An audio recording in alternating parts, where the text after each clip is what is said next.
You gonna play? I think so, yeah. I have to, you know, I look at something and it's not really researching it, I put it in my brain and then I mix the facts up later.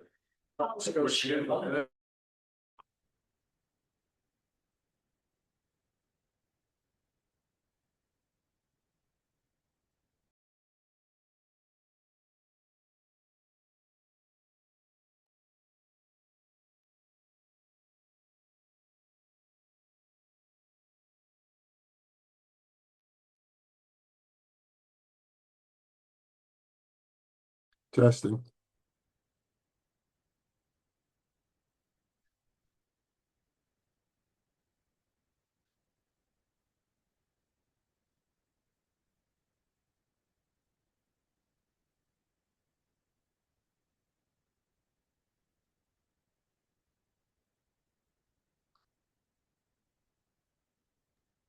Are you ready to go there? Yeah, it looks like it is.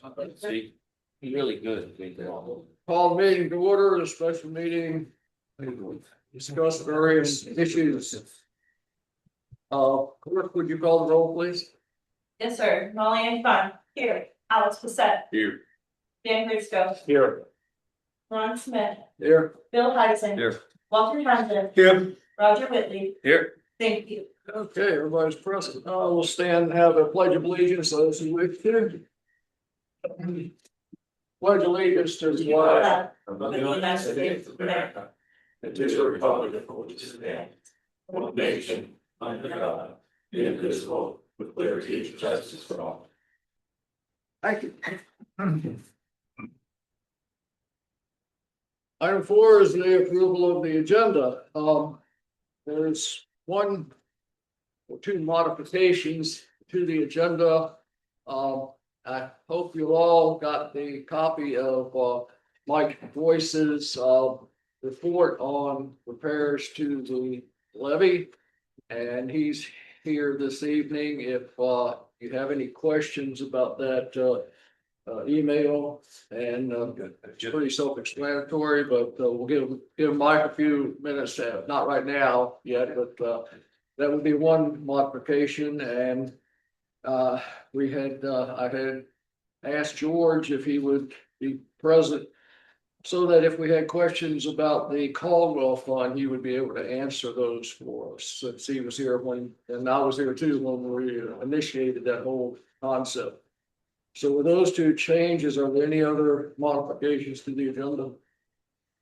Do I hear a motion to approve the agenda as modified? Second? Second. All in favor? Aye. Okay. So right now we're just let's start with the open session items, snow event information, because that was the most recent thing on our mind. Ask the town administrator to comment on that, if you would please. Yes.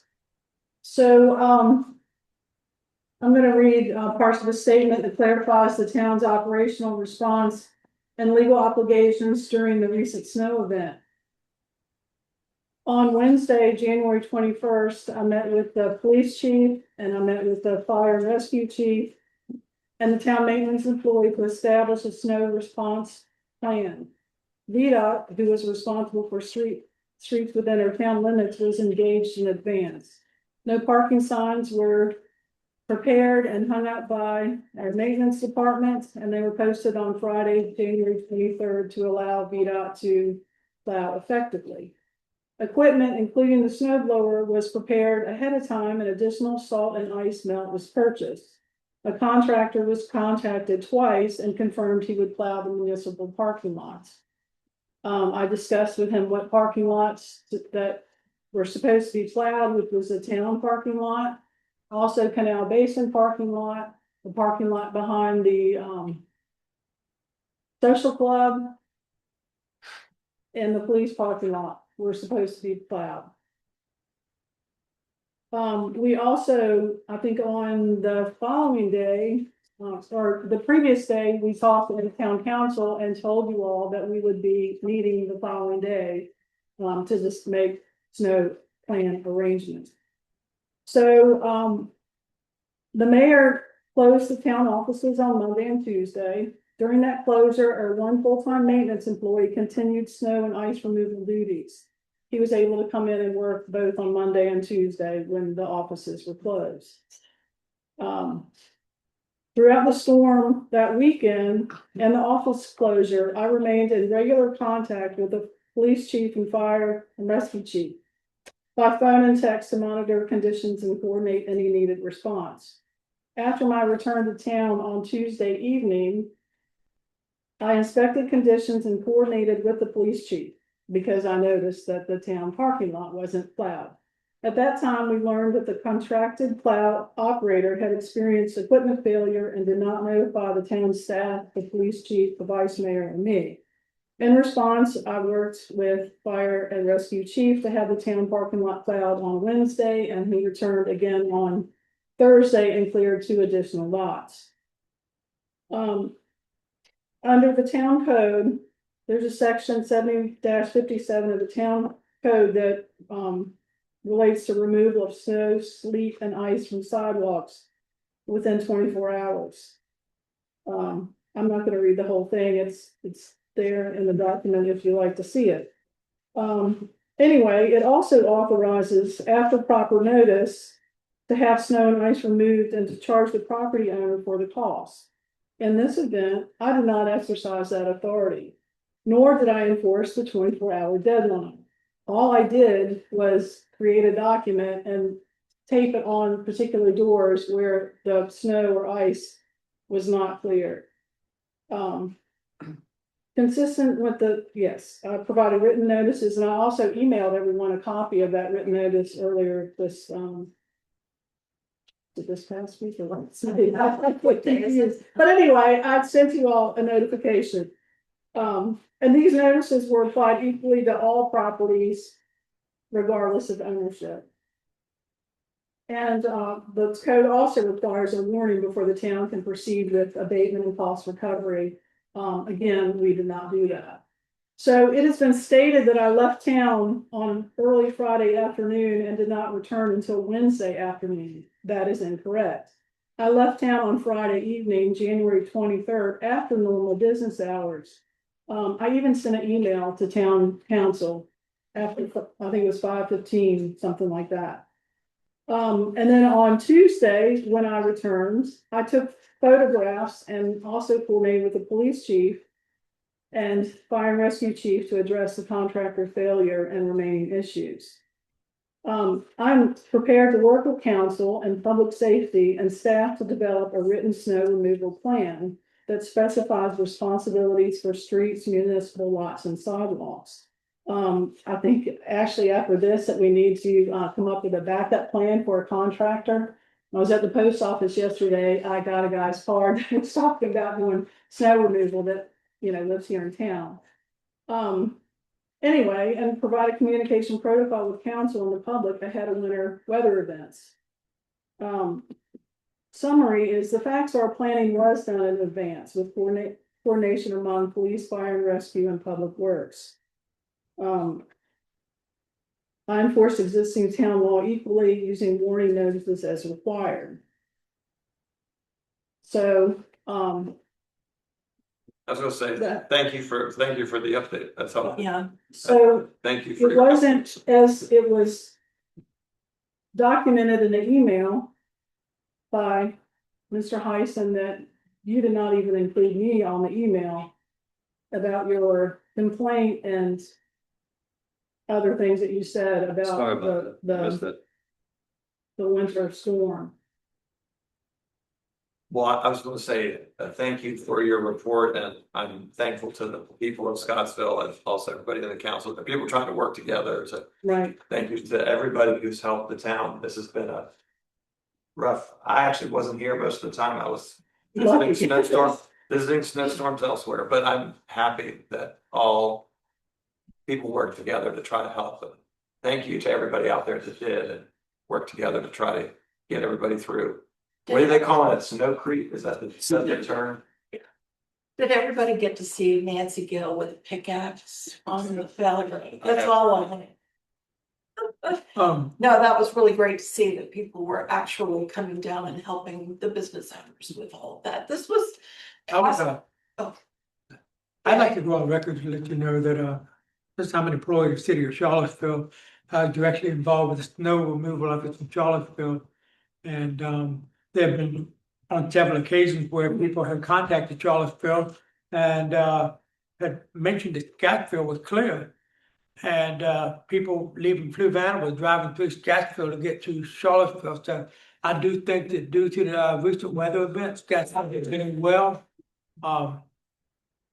I think everything, this was a freak storm and not something normal, so I think the way things turned out, it did pretty good. For future things, I'd be more than willing to, if anybody has any, recommendations or whatever we could do, maybe, looking at the, rule for the, town businesses, being responsible for cleaning in front of their businesses. The town does need to enforce that, maybe a possible recommendation, if y'all agree, that we can line up a contractor, so after 24 hours, that contractors can go ahead and just, start clearing the sidewalks, and then they contact us and we send the bill to the, business owner. And that not only that they pay the town, but we also pay the contractor to clean the sidewalk. That way, the public can utilize our sidewalk and get in. 24 hours is more than enough time for a business owner to, get the front of the, business. I mean, that's just my recommendation. Not something has to be done. It's something we can plan for the next snow event. Sure. I just, oh. Yeah, I just wanted to tell you, in our budget, in our current budget, $500 is what was allotted. And, we spent, I think it was $175 buying additional salt, or ice melt in preparation of the storm. And, we paid $400 for, a very heavily discounted plowing. So far, so I think we all need to keep that in mind for when we work on this upcoming budget to ensure that we have enough money. The one thing I would say, thank you to everybody is, I was not here other than to see my road. The road I live on, Mount Vista, was not opened up till Wednesday. The road itself, which is VDOT. I only say that I don't want to set a standard for what we do as a town, which is ahead of what they do. So they didn't open up the road until that time. Unfortunately, my neighbor didn't get to work at the airport. Again, I wasn't here because I was already out, but I just don't want to make it too tight that we put too much of an onus on the business owners who are in good faith trying to be helpful. As again, this was sort of a rare event what happened. Mm-hmm. May I ask something from past experience with snow? Yeah. I'd really like to talk. I'm sorry, I'd really like to talk. You Okay. go first. What I was gonna reiterate is what I wrote in my email to you all, that this was a very, very rare storm. And it was treacherous, and people really were using pickaxes to get through the ice. So this is not a good example or something that we need to look at as, something to improve. I think it is a good wake-up call for us to make sure that some of these things are running smoothly. Mhm. But we shouldn't have any kind of, until we're on better footing with the businesses. I don't think our relationships are as strong as I think they can be. But until we do that, we really can't go out there and say, we gotta do this within 24 hours, and you didn't. This is just not the storm for that. I agree with you. I think that the notices were appropriate, but I think acknowledging the storm was some abnormal is important as well. Yeah, we're a small town, we're all friendly with each other. So if we give a friendly notice, let's get this done within 24 hours, that's great. But something that's just too, staunch might not go over very well at this time. But anyway, thank you for letting me talk. Well, I was gonna counter a couple of things. Well, first of all, that the policy itself, 16 years old, I think it needs to be too bad the attorney's not here, because it says owners and or occupants. And the owners are not always in town or around, so you know, it should be the owners, I guess. But you couldn't ask the occupants, that means all the renters should be there, or the houses there. There's a couple houses that didn't do it. Some of them are vacant. The Stinson house was vacant. So, you know, I don't think this policy works unless it's really defined. The 24-hour thing is ridiculous, but you know, just talking to several people, and several of the actually business people, they didn't know they were supposed to shovel snow. They and some of them are new, and in the past, we had a town, some of you might have been here, he would do the whole sidewalk with the snow blower. I think it was Davey. And a couple of people were out there and said, we've never done this before. I don't know anything about this. Why are we doing this? You know, I'm just running a business. So I think we need to find ways to take care of our businesses so that they're not feeling like it's their fault and we're going to fine them unless they do that. I don't know if it's enforceable. I just don't know if it's enforceable to fine a business. But I think an owner, you might be able to do an owner, but one of the owners lives in Maryland. So, you know, Mr. Neighbors, he didn't get out there until a couple of days ago. So I think it's very complicated, and the communication needs to be improved.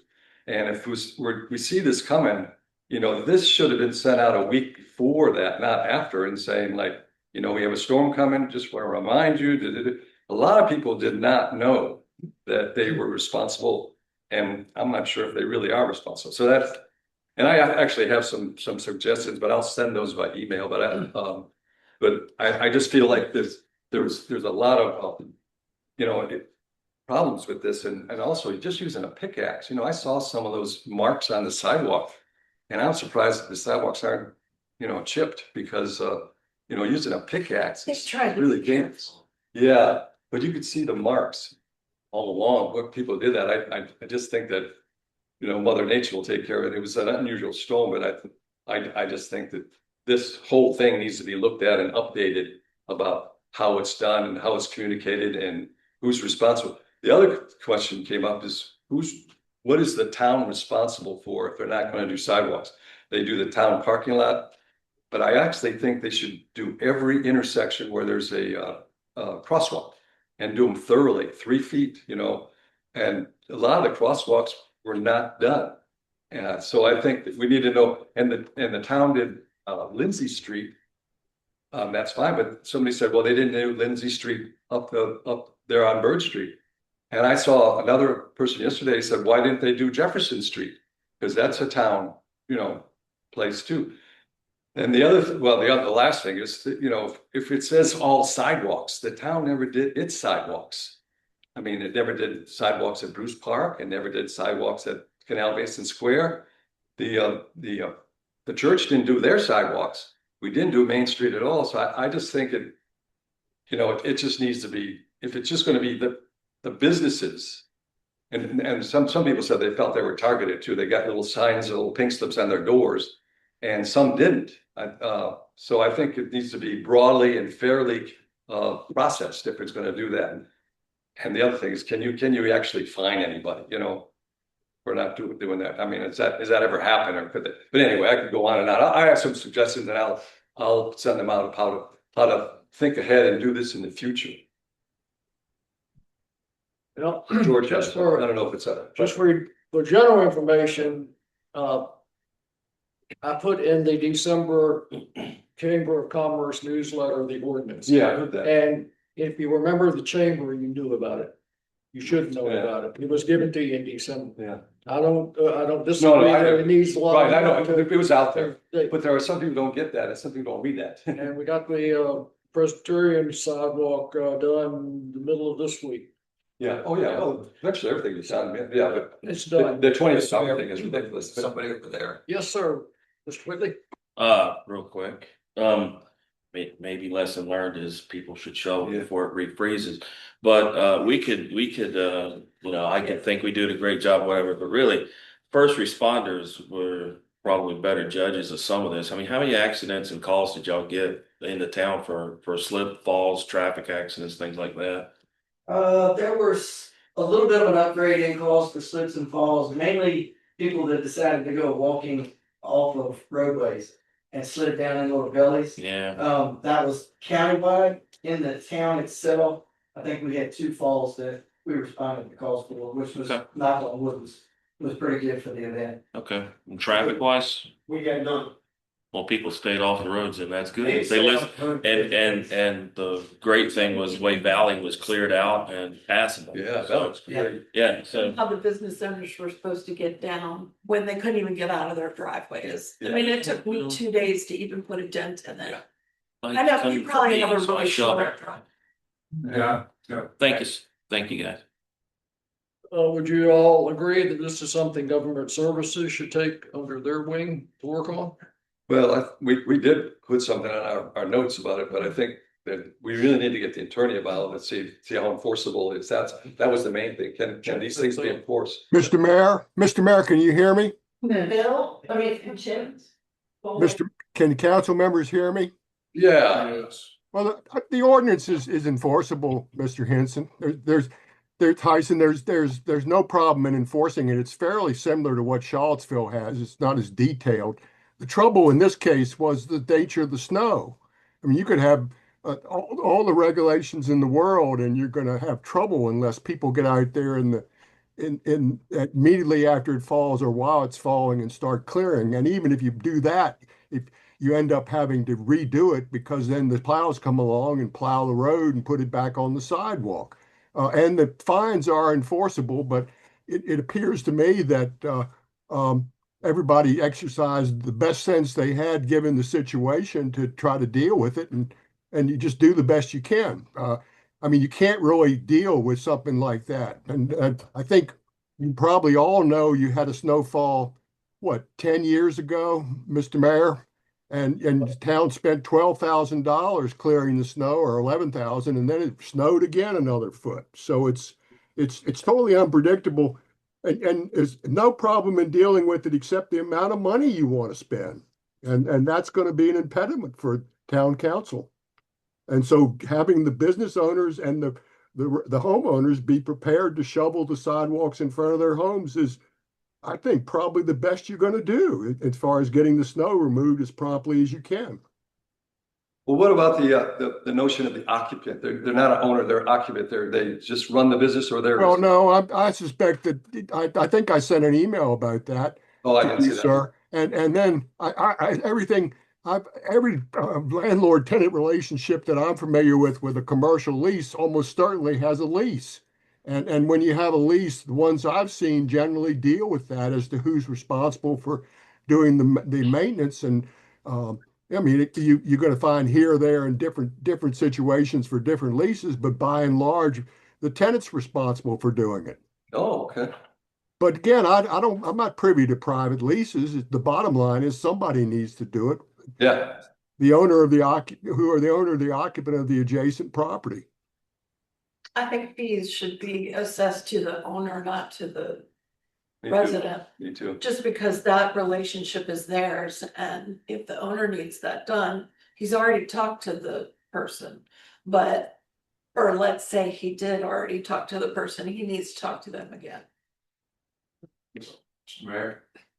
If the owner lives out of state Yeah. What are you doing? and he has an electrical problem, he doesn't bring that here and fix it, he calls somebody local, gets them to do it. If the owner lives in Maryland and his building's here and he knows he's responsible for getting the sidewalk clean, he's gonna call somebody, he's not gonna come down here.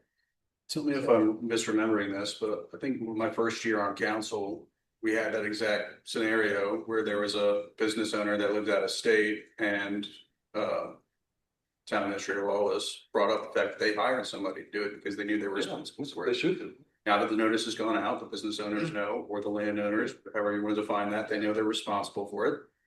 I think that this is an exception to the rule, and I don't see any issue with the ordinance as it is. Mr. Mayor, I believe with ADA compliance, you're gonna have to specify at least 3 feet wide when they shovel.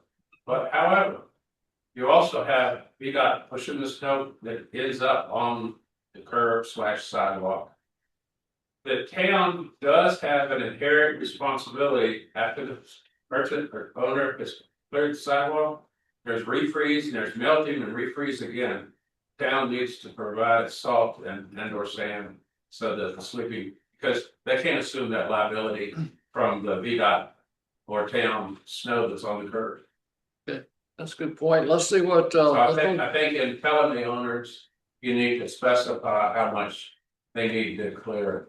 As well. let's this, revamping of the ordinance can include all that stuff, and we don't need to spend the rest of the night talking about what we know needs to be done.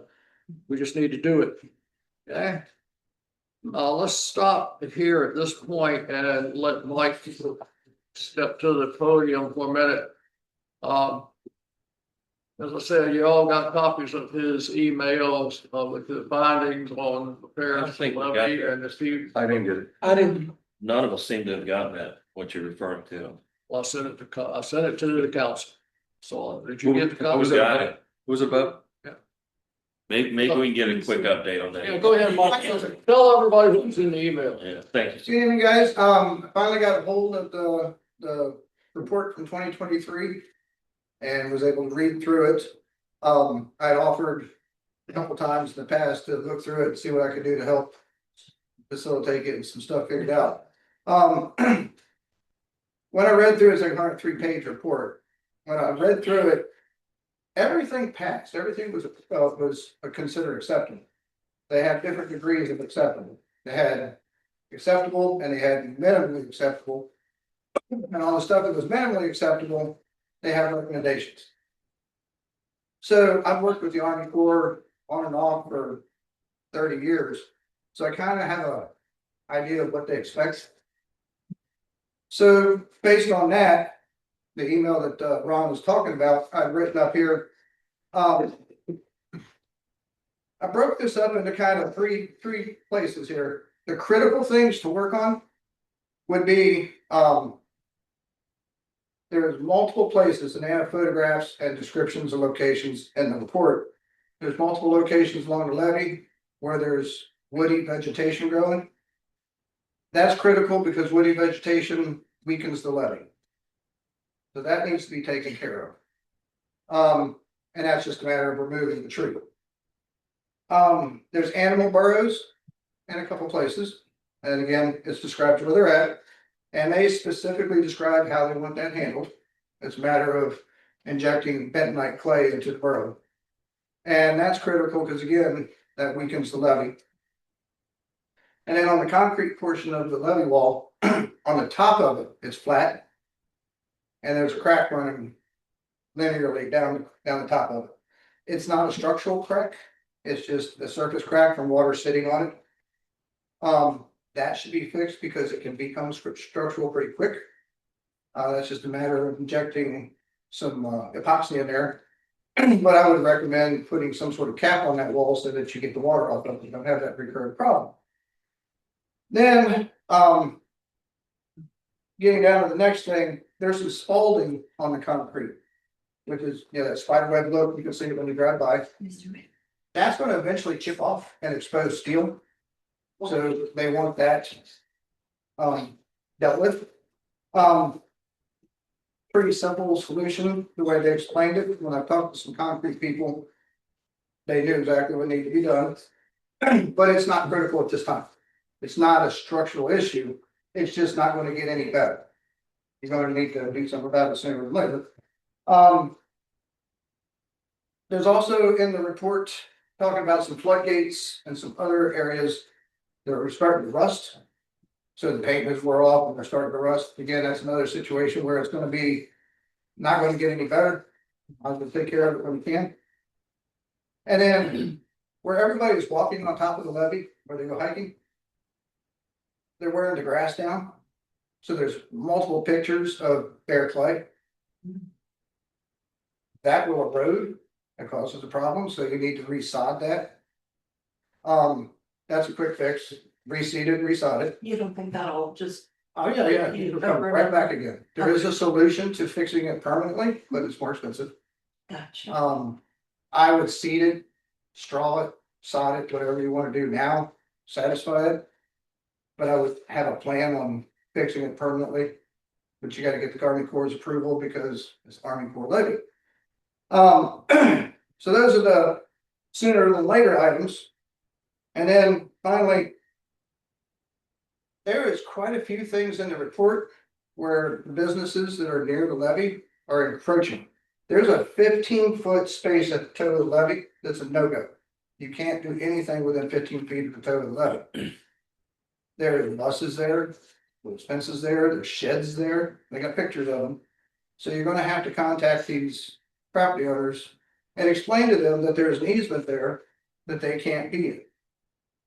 Because anything near the levee has the potential to damage the levee. Then there's some non-woody vegetation that they got pictures of. And it's basically the grass and stuff growing out of the riprap, What? the rocks, the big rocks. Okay.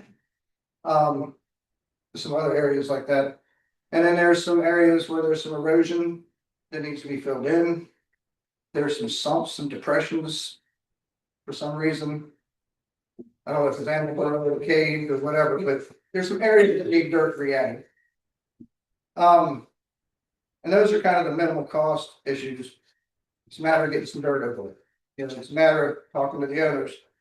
But I think the biggest thing that's missing here, and it's not mentioned in the report, but I did not see any mention, and I've not heard of any actual maintenance schedule that is created for this levee. And I don't know any contracts of maintenance people, whether it be landscapers, concrete people, anything like that. So if you had a schedule that was made up, make it a 5-year schedule since they do a 5-year inspection. Identifying these things. Quarterly, biannually, whatever, inspecting it yourselves and taking care of it before you get to this point, you wouldn't have any expenses. Chief, you want to speak to that? Yes, sir. You have a levy superintendent, Tim Carr, who has not been notified of any of this. Okay, And the levy report that you just gave, he already has presented to the town knows of it. Those things are supposed to be on a list to be fixed. However, the money from the town has not been appropriated to it because there isn't. And so they're trying to get that money. That's what Mr. Whitley's been working on the grant for.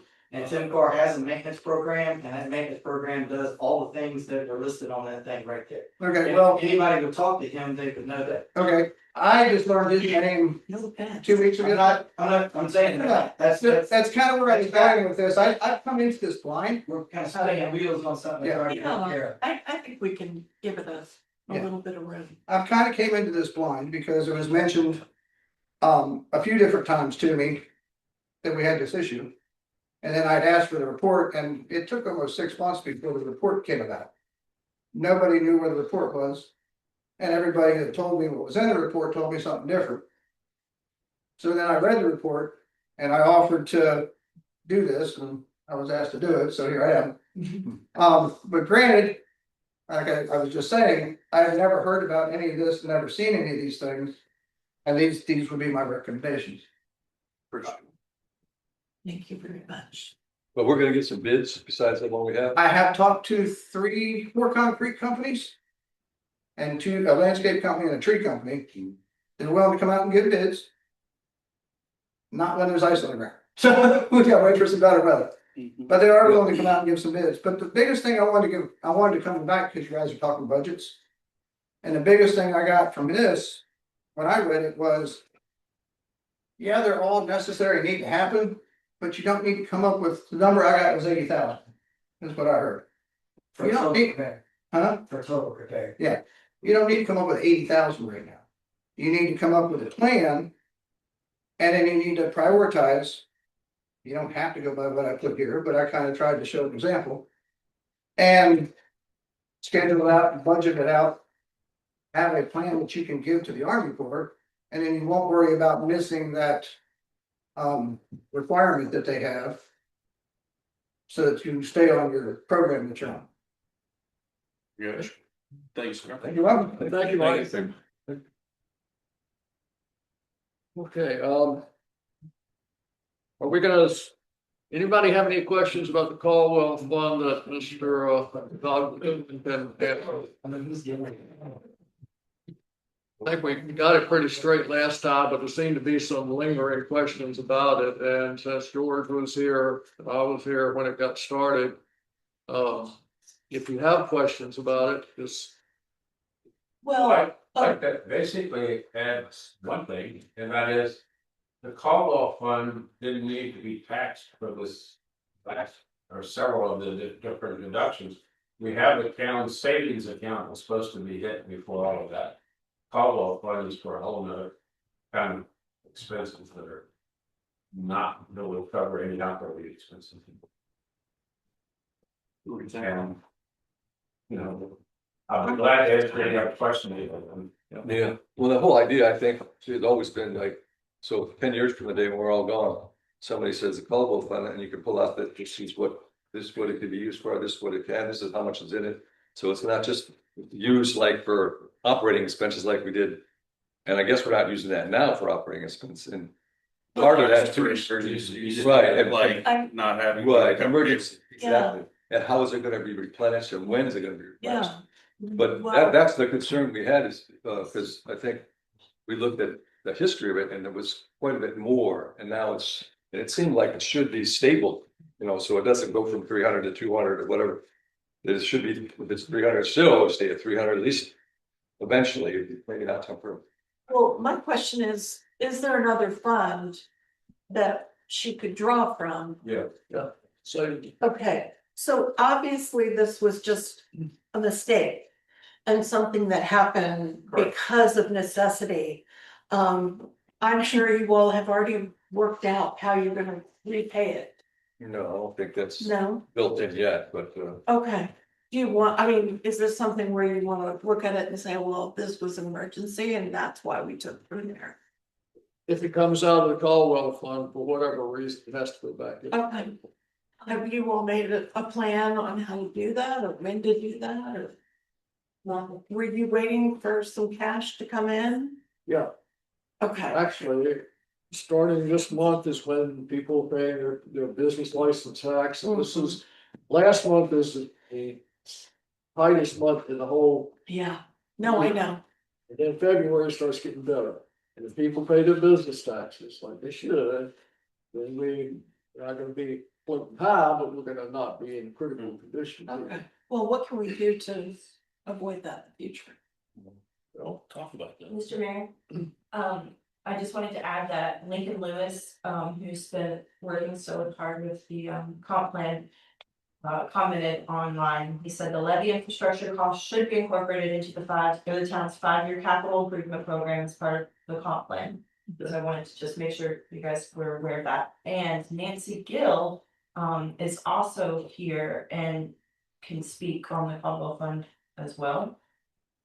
She's been doing a lot of research. So Nancy, are you ready to speak?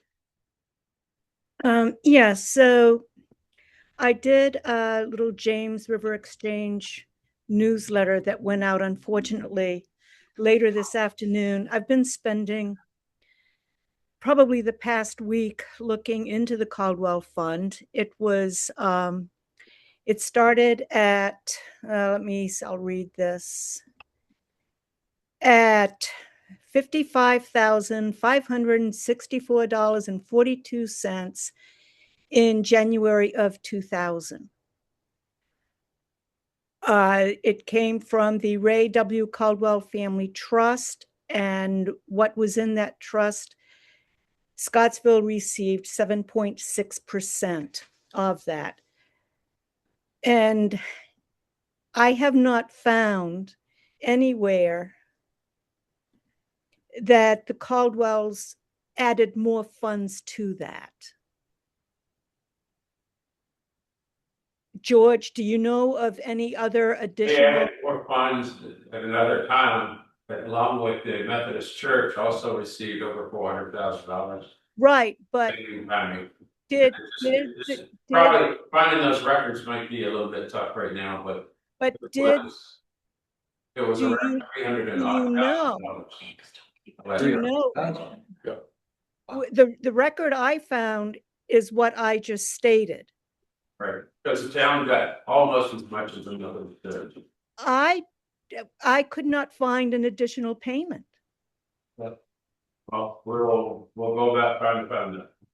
Well, I remember it when it came about, at the same time, basically, church got 400,000, we got about 300,000, 200 some thousand, 290, something like that. And it's grown over Yeah, and 26 years. then a few years ago, we took some of that and moved it over into the savings account. Is that what we did? We talked the other day, some of it was moved by Javier. Yeah. More recently that I can tell, that was because he thought it would get more interest in the savings account than it would in the fund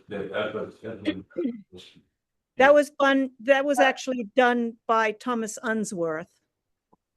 Okay, but under But I'm saying there's a major discrepancy between the figure that was done in 2000, January of 2000, and the records are there in the office, and this 300,000. I mean, Caldwell Fund when didn't was come into the rest of existence. the money- the But- rest of the money would fund that something, and then the majority came at the end. But the Caldwell Fund didn't come into existence till somewhere around 2000. Yeah, did it? No, it came in existence January of 2000 Yeah. for 55,000 and change.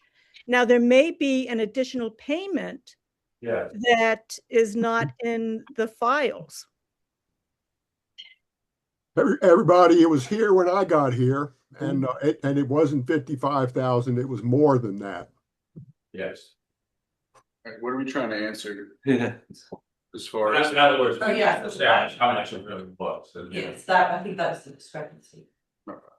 Yeah, it was over 200,000, that's for sure. Yes, it's closer, more than the three. Yeah, it was upper 200,000. Because during Streetscape, we took over $100,000 out of it and put it back in Yeah. within a week of when we got the check from the government. So the transactions that you all are talking about are actually provided in your packet. It's in the closed session part of the vote. Right. There's a document that should, and this is only from when we had electronic records from 2013 to present day 2026. And it looks like this document, I don't know if y'all see this, but this goes over 13 years of statement and how many transactions were done, whether they're buy or sell. And for example, the top one that you'll see is my name. And it was, settlement date was 1/16/2026. That was the money that was taken to cover payroll. And it goes through and it has Javier's name a couple times, Matt Lawless, 1, 2, 3, 4, 5 times, and Mr. Goodwin 3 times. But again, I'll stress that this is only 2013 to 2026. Nancy is looking into the paper records that she's been coming in here and looking at over the past few days, if not a week.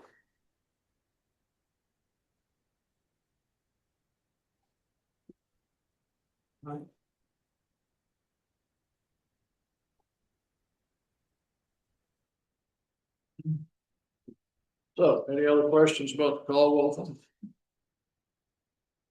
Well, I mean, we're gonna try to get to the bottom of what happened to the missing money, I guess, or did it get bleeded over to the general fund, or did it get confused? Or if we went from 300 to 200, that's why we're gonna look into that, I guess, but maybe we'll find out what happened over the years. A lot of money. All right. Thank you, George, for coming tonight. Appreciate it, sir. All right, item B, committee structure and assignments. That's usually something we do at the annual meeting, isn't it? We could do that at the end, I mean. I'm sorry, what was your question? Any committee structure and assignments? Something we usually take care of at our annual meeting. I'm fine, plan that over the annual meeting. Yeah, we do. Okay, so the annual meeting, we just scheduled the annual meeting for February. In the meantime, I would look at, everybody look at the boards, commissions and committees. We have 3 out of 7 that are in operation. And we could create some more, we could get rid of some of them. I'm not sure, like, I don't know if we need emergency preparation, even more because we have the public safety committee, but.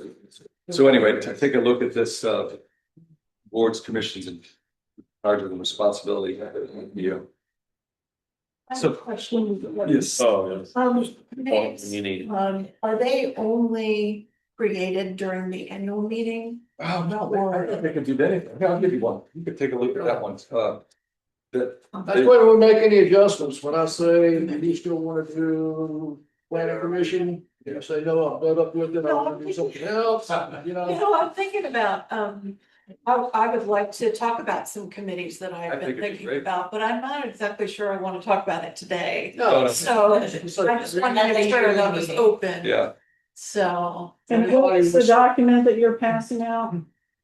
okay, I'm passing out the boards, you want to see it? Boards, Sure. this one? Yeah, you should have this. The town. Do I need to make copies? No, everybody should have, well, everybody should have a copy of that. That was, Mr. Mayor, I think, Mr. Carr would like to speak about. that was. Yeah. Okay, we got a break here in this car, come on up. You're very well, so. We got some serious issues that I need to address tonight. I've been levy superintendent since 1998. 28 years I've been doing this job. I made a presentation to council 10 to 12 months ago about the repairs that are needed. The council started talking about it probably about 2 months ago now, I guess. Never once, not a single one of you has reached out to me to get any information. I understand tonight that this gentleman right here has made a presentation on the levy. I've never been contacted. Never. That's my job to make it ready. The Corps of Engineers requires that you have somebody in this position to do it. So if you want to know what needs to be done, I'm the person to contact. Okay, I know everything about the levee. I can tell you the size of the pipes, where they cross, the whole bit. And I'm highly upset that the council has chosen to go around me. I've had a few conversations with Elizabeth about it after I went to her when I heard it was brought up. I wasn't even here. I haven't been asked to speak about it again. There's been no communication. So the council needs to decide if they want me to continue or I need to be replaced. I think we're very happy with the work, sir. As far as I know, the only thing that's been discussed in council is just where to source the finances from. I apologize if this came off as something that was a slight against you. That is not the intent of it. Seriously, Dad. We're very happy with this. I appreciate your apology. But, you know, in order to get the information and know what needs to be done, I need to be in the loop. Yes, sir. And I would say the same thing, Tim. I mean, you are the go-to guy on this, and so just, I don't know all the details and how we ended up in good faith getting more information, but I would just say we're very thankful for all that you've done and all that you do. I know a gentleman from the building, or not building, the government services reached out to me today asking for a copy. And that's the only contact that's been requested.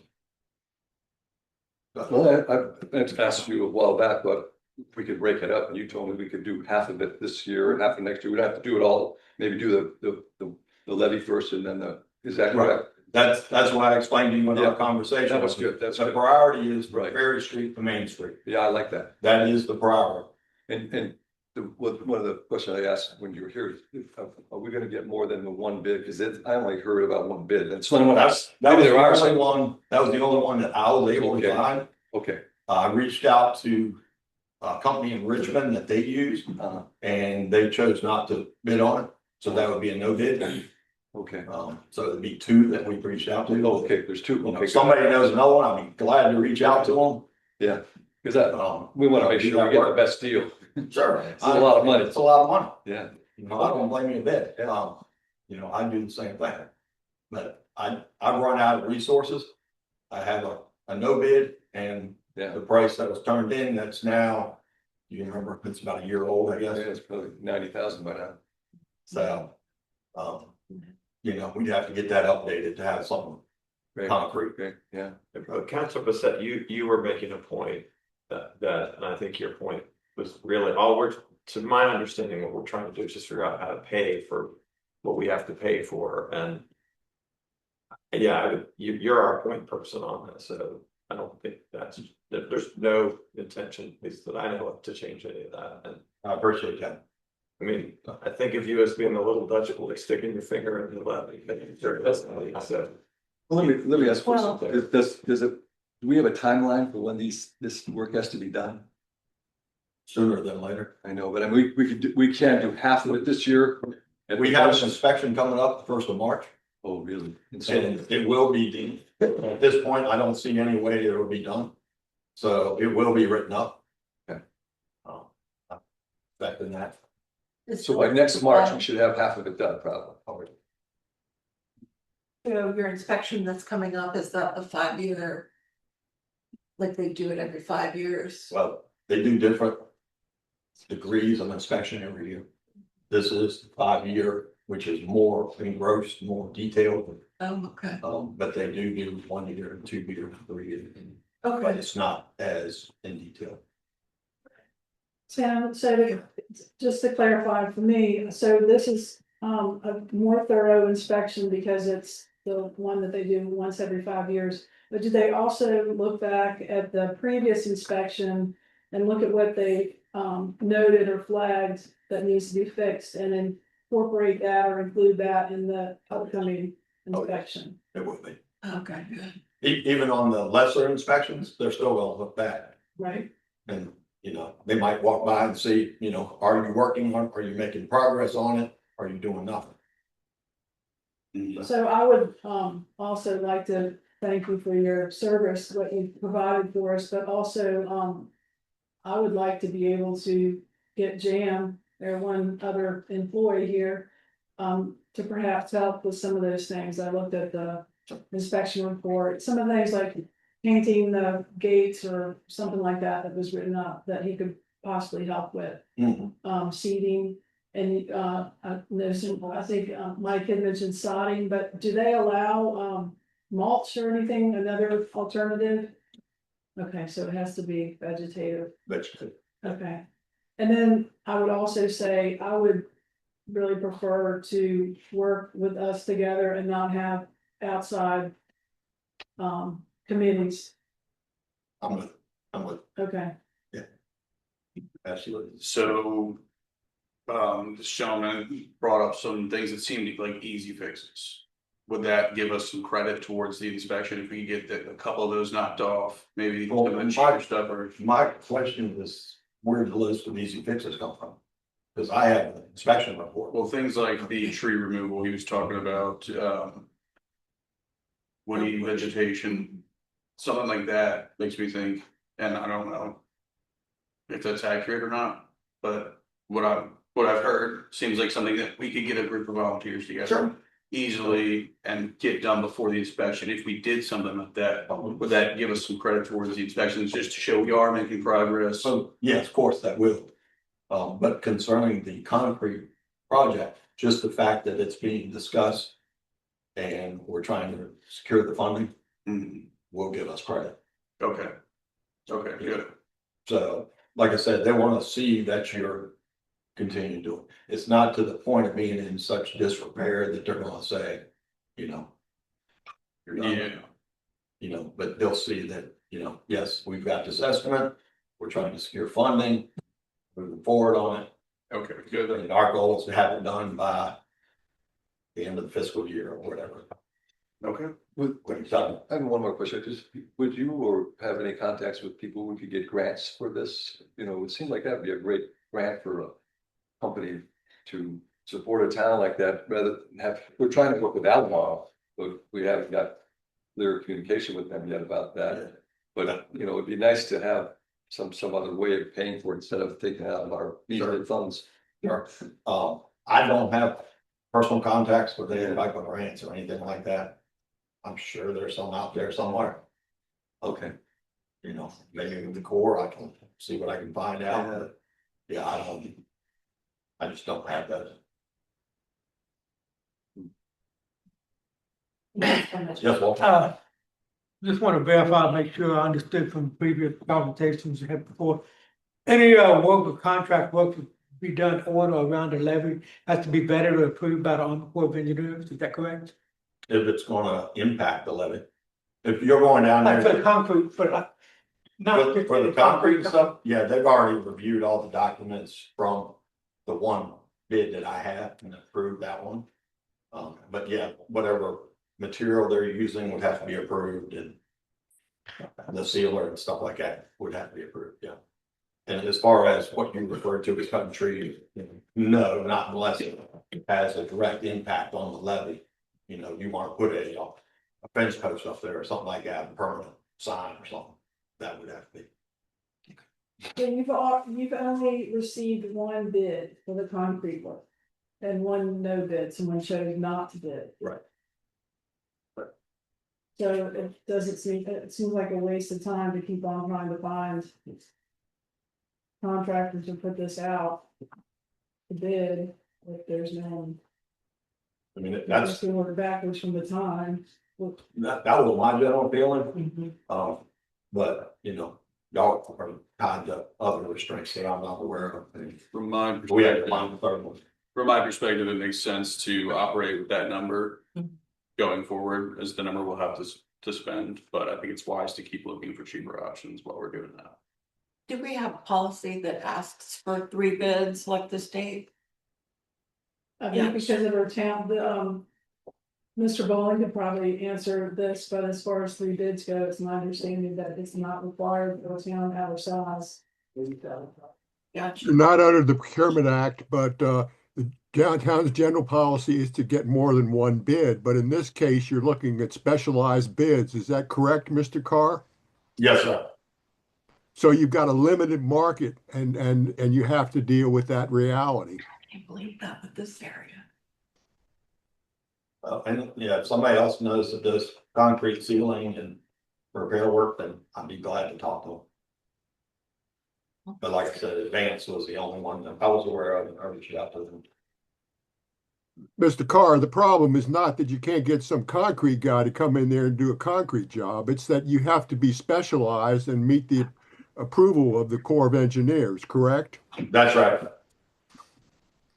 Yeah, you have to use their approved products and their techniques, I guess you say. Thanks, sir. Thank you, Mr. Carr. Good, thank you.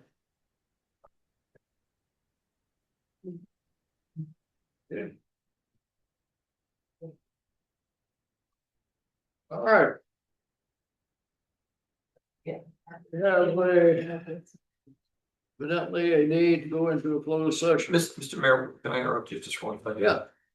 And I don't know what the source of our miscommunication is, but I do think I just want to apologize to anybody. I mean, we care about the levy. We want it fixed. Mr. Carr, you're our guy to figure that out.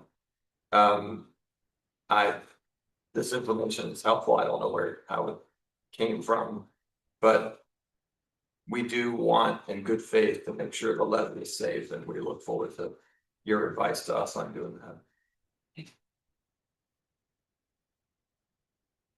Sorry, Mr. Mayor. No, that's okay.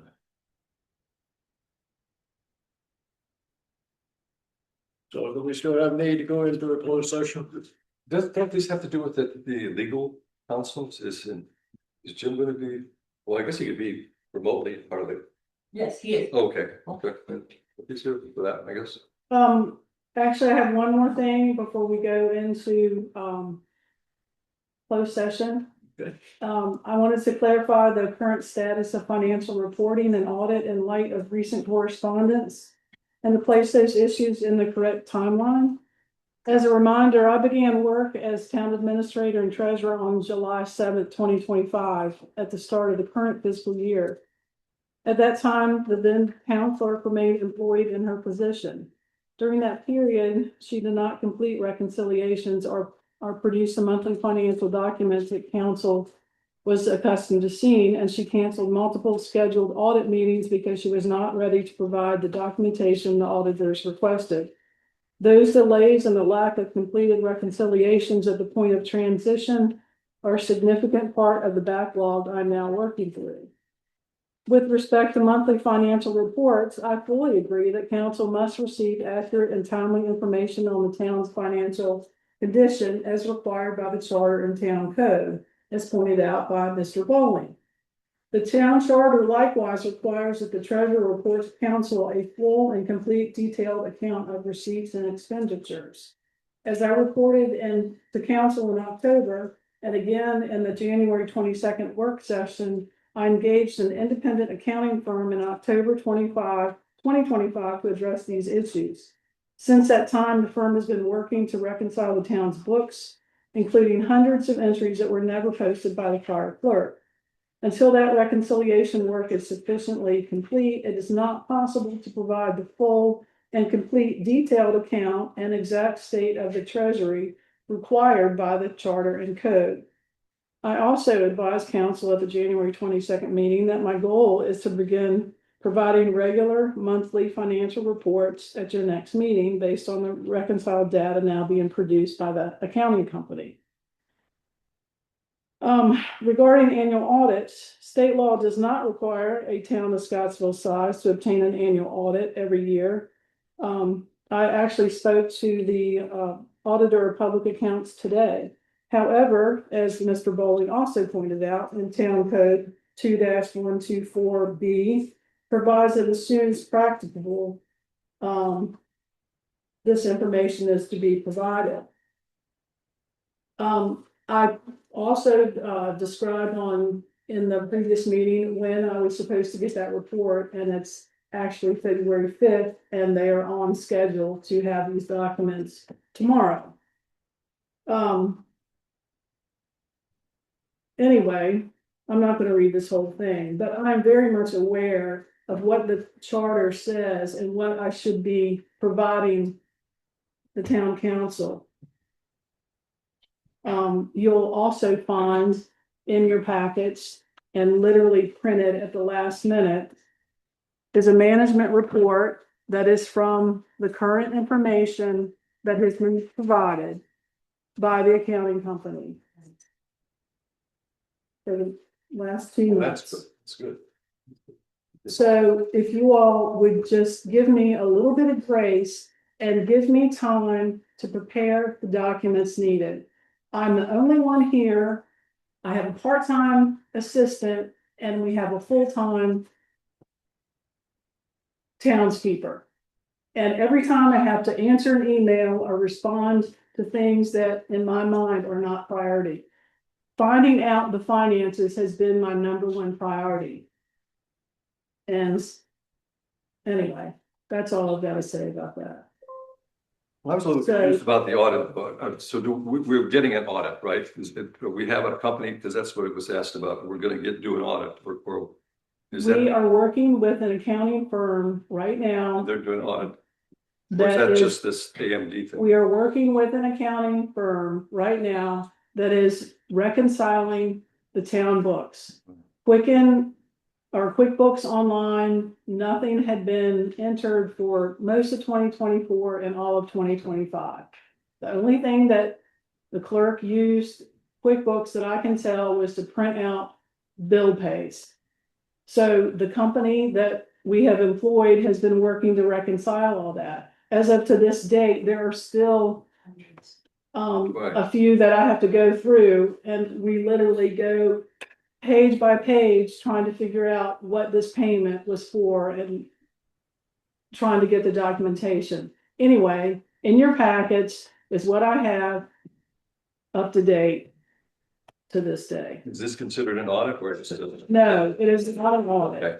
So also to point out, an audit is supposed to, by our charter, is supposed to be ordered when a treasurer leaves.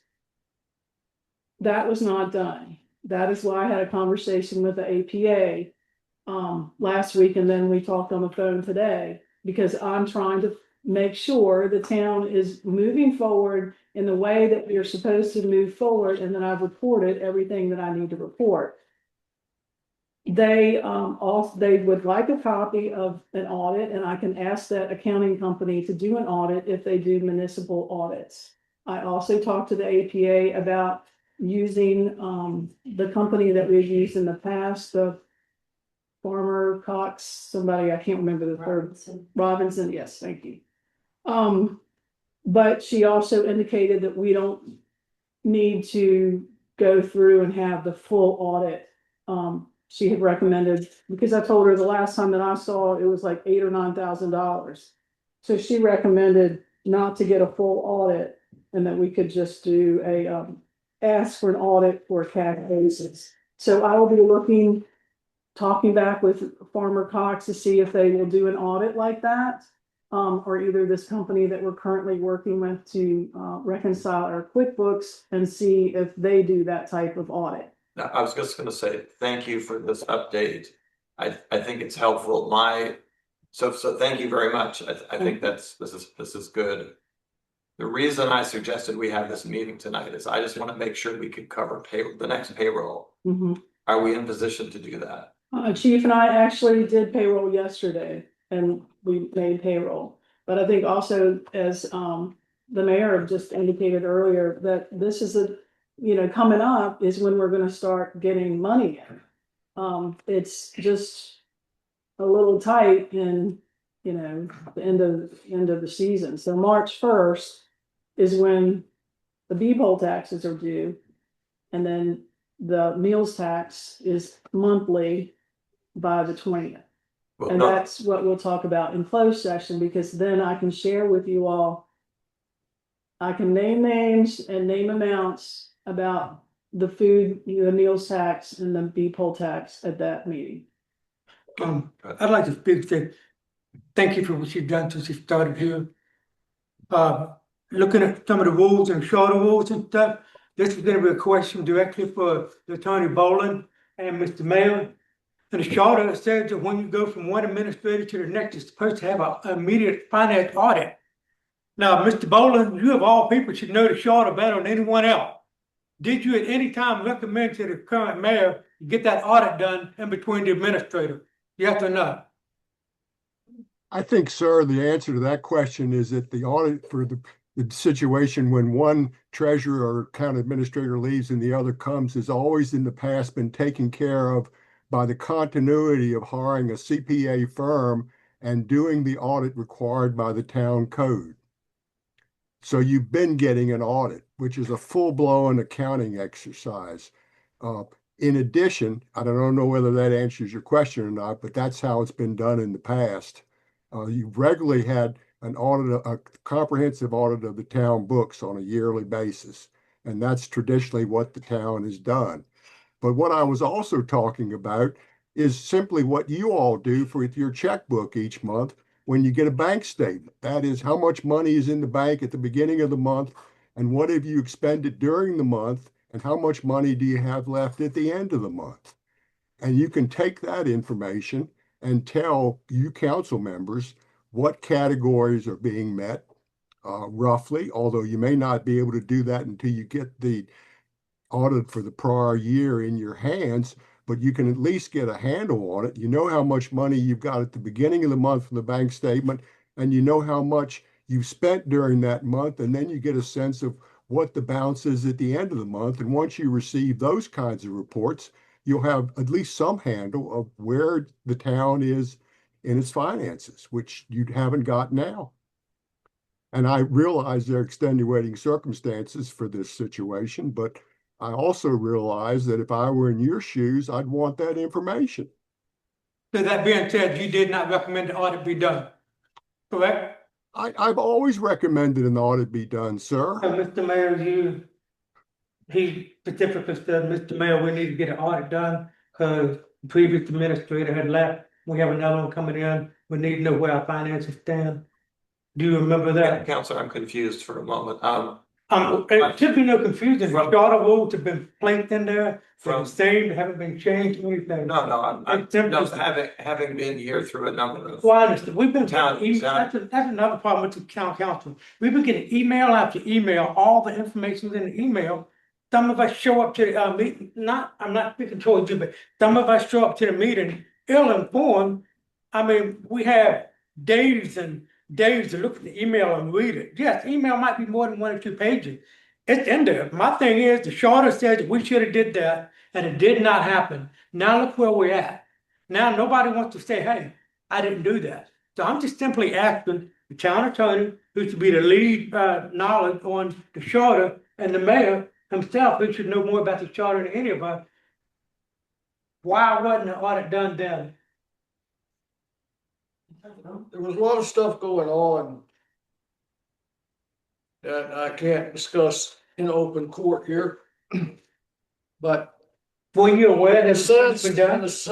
in a sense, I did make inquiries with the person that did the last audit for the town as to whether they've been contracted to do an audit. And traditionally, you contract them sometime in the fall of after the beginning of the fiscal year to start that audit process. And they informed me that nobody contacted them. And I don't know if any contract has been, what you need to do when you do an audit, which is different than what I'm talking about with a financial statement, is you need to enter into a contract with an accounting firm to do that audit for you, according to generally accepted accounting principles that are appropriate for your situation. But at some point, the town needs to see a contract for the auditing services that are being done for them and approve it.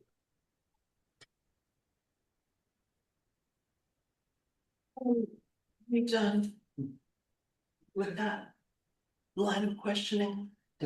Yeah, okay.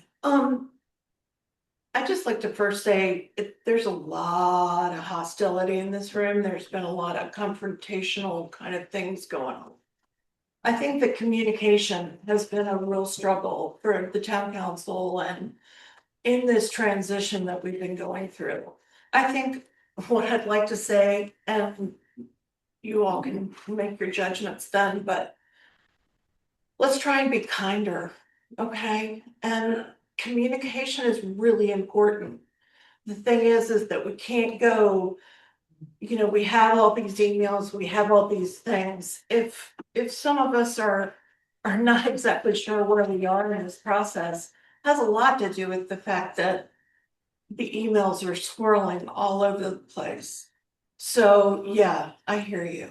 But communication is really important. I will say that Elizabeth, you talking about what's been going on in the office and you just have the people that you have. I've communicated with you a couple of times offering my help. And if that's a situation where you don't want my help, or if someone in town council doesn't want my help or whatever it is, I just really think that it's important to let people know what the answer is, and I know what it's like with administrative type jobs and finance jobs and things like that. Don't have any time to sit down and try and make sure that somebody is getting some things done. I've come up with several things that I could do to help you that wouldn't even take any kind of explanation. I just wanna say you need to use your resources, and I'm glad to help you. And I'm offering my help for free. So, if that's a conflict of interest anywhere in here, please let me know. No, and I appreciate that. But the first time though, when you offered to help, you were not on the town council, and because of the No, I didn't situation, know I the couldn't situation. have you in the office. No, I understand that, and you could tell me, but I think that some sort of communication, I think that I took it as a, like a form letter or something like that, and it threw me off. But no, I understand that. I just want you to, I have 7 emails that I've sent to you that asked you for certain information or whatever. I haven't gotten a response from one of them. And I get that. You are going through like the hardest transition I can even imagine for someone.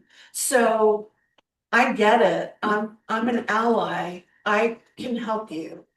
I just want to say that, I know that a lot of business people have tried to get in touch with you and haven't gotten a response there either. Maybe put a, automatic response on your email that says, we're going through all our stuff. We appreciate you. I'll get to you as soon as I can, or some sort of reasonable response to that. So, I don't know if I'm the only one that's experiencing this. I don't think so. And I don't take it personally. I think that communication, like, with Tim Carr's situation, he just wanted to know what was going on with his project. This was not premeditated. We were glad to know that there was someone who might be able to give us some insight on what's going on. I wasn't involved in it, so I don't know what was said. But I will say that we would never do that. And I'm glad that we've had the chance to talk about it. It's communication. Okay, so when you're mad about something or you want to confront somebody about something, I get it. It's just, let's just take it down a notch. When you're asking for accountability or not, I don't know why someone would perceive me asking for other people's accountability being hostile. I'm not, it just didn't get to the point. I mean, I've told people, I've told the constituents that I've run for, accountability is the number one thing I'm doing. So that's why I'm simply asking people that have a responsibility, did they do it or did they not? Only after I leave, I'm asking them to yes or no. Now, if I'm coming across hostile, I apologize, it's not. I'm just trying to get to the bottom. I don't know that I ever said hostile, but I you did said say email? confrontational. You said you were getting emails, you sent her 7 emails? How many emails do you think all of the town councils have been getting? We've been getting a numerous amount. So if we're getting, let's say 10, and let's say she's getting extra, she probably gets 20 or 30 emails a day, but I'm not gonna take sides here, but it's just so much going on. Great job. And I'm nothing's just being saying, done.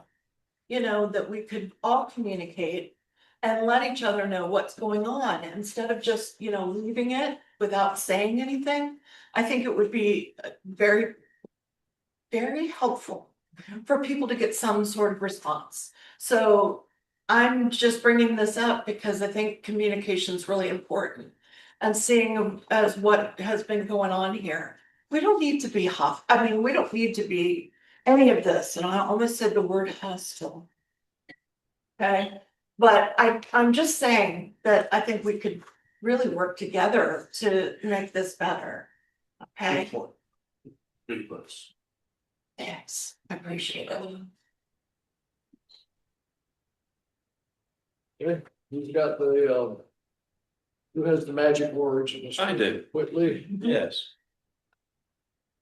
I move that the town council convene a closed session for discussion and consideration of employee performance for the town administrator presented by Virginia Code Section 2.2-3711A1. That's my motion. I second that motion. Second, all in favor? Aye. All right.